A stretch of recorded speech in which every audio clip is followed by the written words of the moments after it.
Shalom, terima kasih atas waktu dan kesempatannya. Saya Delvin Nathan Kondo, kelas D, Fakultas Pendidikan Agama Kristen, jurusan Pendidikan Agama Kristen, ingin membahas sedikit mengenai psikologi perkembangan atau masa perkembangan remaja yang rentan umur 11 sampai 20 tahun. Nah, baik, sebelum kita masuk ke dalam materi, kita perlu mengetahui siapa remaja itu. Nah, menurut WHO, remaja adalah penduduk dalam rentang usia 10 sampai 19 tahun. Nah, sebelum lanjut, WHO ini adalah Badan Kesehatan Dunia. Jadi kita perlu tahu bersama apa itu WHO. Ya, jadi WHO adalah Badan Kesehatan Dunia. Menurut Peraturan Menteri Kesehatan RI nomor 25 tahun 2014, remaja adalah penduduk dalam rentang usia 10 sampai 18 tahun. Jadi berbeda dengan WHO tadi. Nah, dan menurut BKKBN, rentang usia remaja adalah 10 sampai 24 tahun. Ya, lama sekali, 10 sampai 24 tahun. Nah, BKKBN ini adalah apa?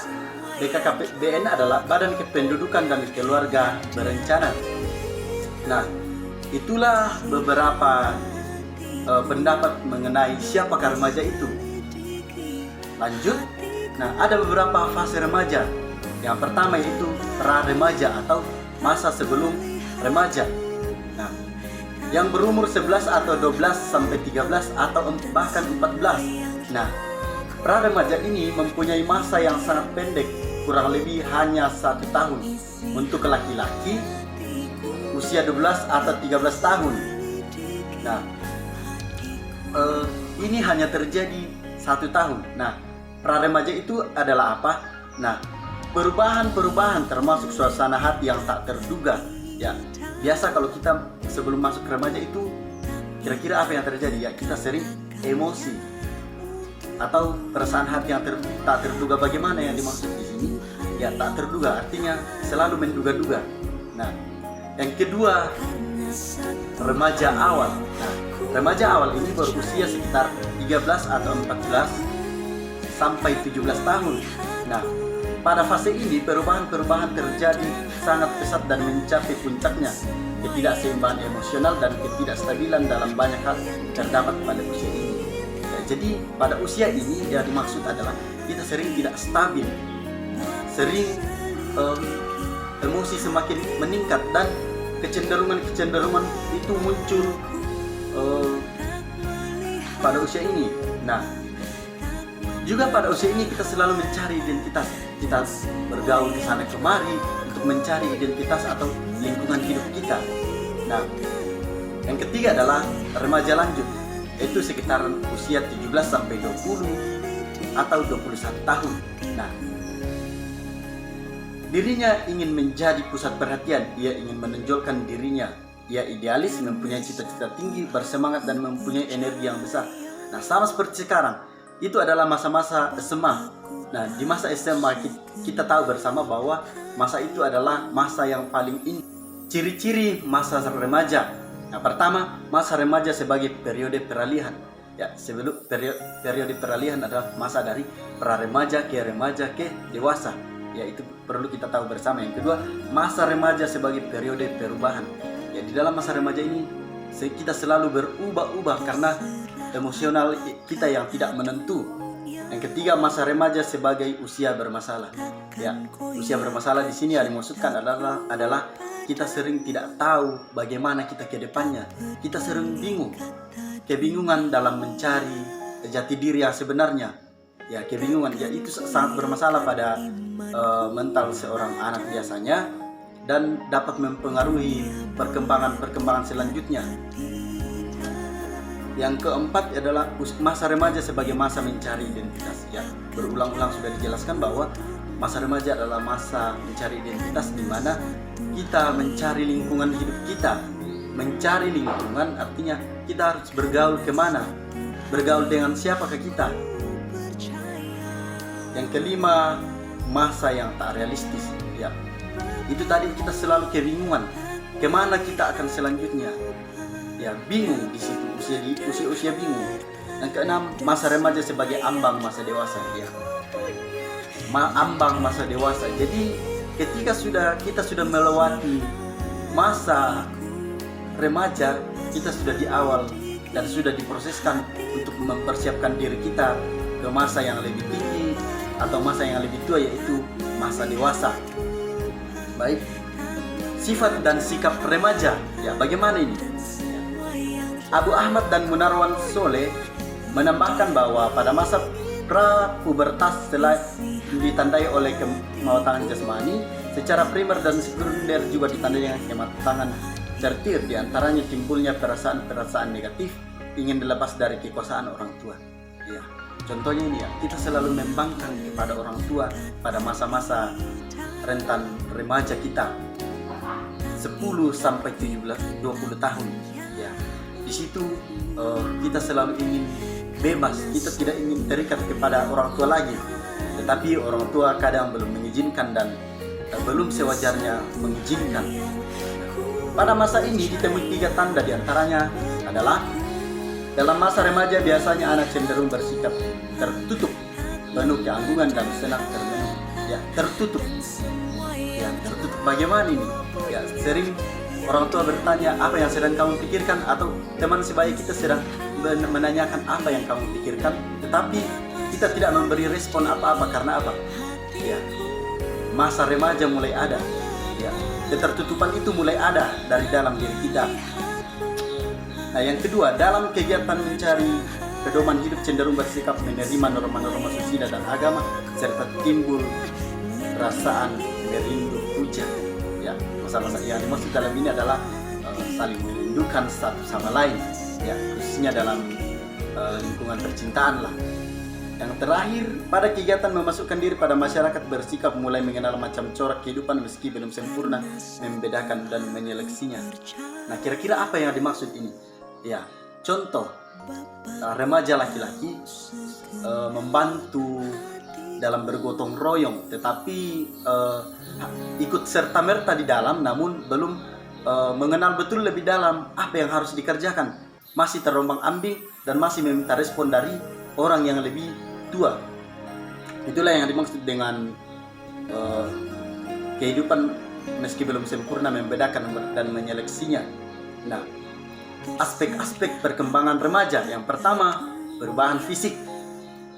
Ada perubahan fisik yang terjadi yang begitu cepat. Kerangka atau fisik tubuh seperti proporsi tubuh, berat, dan tinggi badan. Nah, kadang kita dengan jangan terlalu jauh, adik kita atau saudara kita ketika dalam masa remaja dan kita tidak menjumpai mereka dalam kurun waktu kurang lebih setengah tahun, kita melihat perubahan-perubahan yang sangat besar di situ. Mulai dari tinggi badan, dia sudah mulai tinggi, beratnya sudah mulai bertambah, atau tubuhnya sudah mulai bengkak. Ya. Yang kedua, sistem internal. Ya, yang dimaksudnya adalah perut menjadi lebih panjang sehingga tidak terlalu menyerupai bentuk. Hati bertambah berat dan kerongkongan bertambah panjang.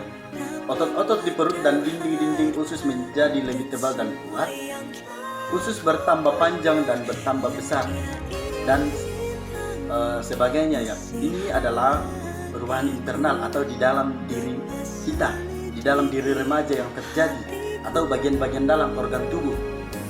Yang kedua adalah sistem peredaran darah. Nah, pada usia 17 atau 18 tahun ini, beratnya 12 kali berat pada waktu lahir, panjang dan tebal dinding pembuluh darah meningkat dan mencapai tingkat tantangan bila mana jantung sudah mulai matang.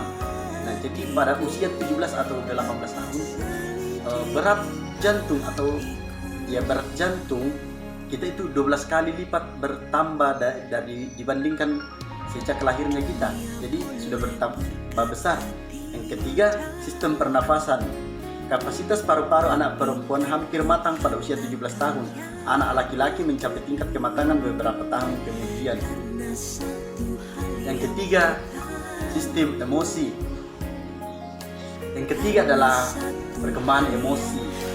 Perkembangan emosi pada remaja ini cenderung lebih tinggi dari masa anak-anak. Jadi pada saat kita sudah dalam usia remaja, kita selalu cepat emosi, cepat bertindak, bukan cuma emosi negatif tetapi juga emosi positif. Kita sudah mulai respect terhadap orang lain. Yang keempat, perkembangan kognisi.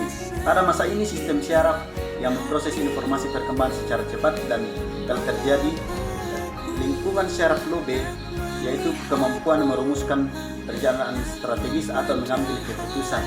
Nah, pada usia ini selain juga kita masih bimbang terhadap keputusan-keputusan, tetapi kadang juga kita sudah mulai bisa menentukan mana yang akan kita pilih dan mana yang seharusnya tidak kita pilih. Nah, yang terakhir, perkembangan sosial, yaitu kemampuan untuk memahami orang lain. Nah, kita sudah mulai bisa melihat orang lain, melihat pendapat-pendapat orang lain, mana yang benar dan mana yang salah. Nah, selanjutnya, peran remaja dan lingkungannya. Yang pertama itu di lingkungan keluarga. Menjalin hubungan yang baik dengan anggota keluarga. Nah, yang dimaksud di sini adalah menjalin hubungan yang baik terhadap saudara-saudara kita yang ada di rumah, baik orang tua maupun adik kakak kita. Pokoknya semuanya yang ada di rumah. Yang kedua, menerima otoritas orang tua. Nah, ini yang sering kita langgar sebagai anak remaja. Kita sering melanggar peraturan-peraturan yang ditetapkan orang tua. Orang tua kadang mengatakan jam 9 malam sudah harus di rumah, jam 7 malam tidak boleh keluar rumah lagi. Tetapi apa yang terjadi? Kita sering keluar rumah, bahkan di situ kadang menjadi awal kehancuran remaja ketika tidak menerima otoritas keluarga atau otoritas-otoritas dalam rumah. Selanjutnya, menerima tanggung jawab dan batasan-batasan keluarga. Nah, itulah yang sudah dijelaskan tadi. Harus menerima batasan-batasan dalam keluarga. Yang terakhir, berusaha untuk membantu anggota keluarga sebagai individu maupun kelompok.